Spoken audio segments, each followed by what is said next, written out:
প্রত্যেকটি সম্পর্কের মধ্যেই ছোট ছোট বিষয়ে কথা কাটাকাটি, মতবিরোধ, মতপার্থক্য এগুলো খুব কমন একটা ফ্যাক্টর।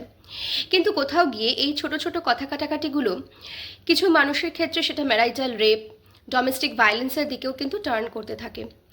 এমন অনেককে প্রায়শই বলতে শোনা যায়, আমি আমার প্রবলেমের কথা আমার বাড়িতে জানালেও আমার বাড়ির লোক আমাকে সেখানে বলে নয় মানিয়ে নে, নয় একটা বাচ্চা নিয়ে নে, সমস্ত সিচুয়েশন কিন্তু নর্মাল হয়ে যাবে।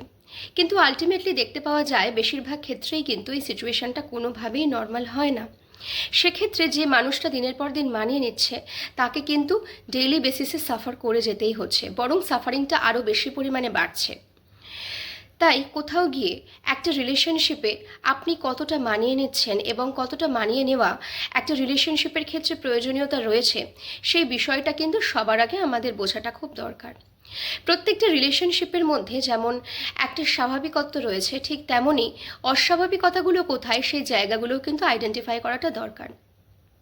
এমন বহু ফ্যামিলির ক্ষেত্রে দেখতে পাওয়া যায় যে তারা তাদের ছেলে বা মেয়েকে ডিভোর্সের কলঙ্কের হাত থেকে শুধু বাঁচানোর জন্য তাদেরকে কিন্তু সম্পর্কটাকে ধরে নিয়ে যেতে বলেন, কিন্তু তার ফলে যে মানুষ দুটো একসাথে রয়েছে তারা সুখিত হনই না, উল্টে তাদের মধ্যে কিন্তু বিভিন্ন রকমের ভায়োলেন্স, তাদের মধ্যে কিন্তু রেপ, তাছাড়াও হচ্ছে গিয়ে সুইসাইডাল অ্যাক্টিভিটি, এই ধরনের টেন্ডেন্সিস কিন্তু জেনারেলি দেখতে পাওয়া যায়।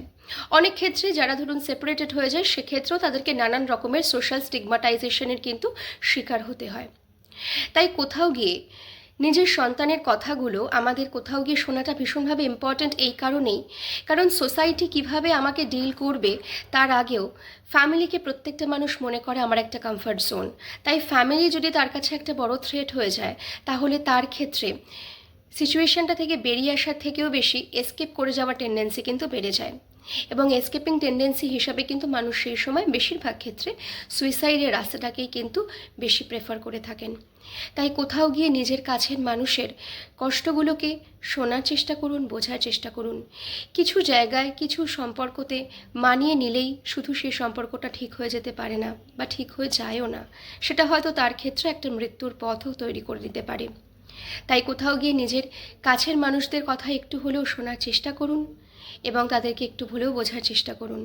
সুস্থ থাকুন, ভালো থাকুন।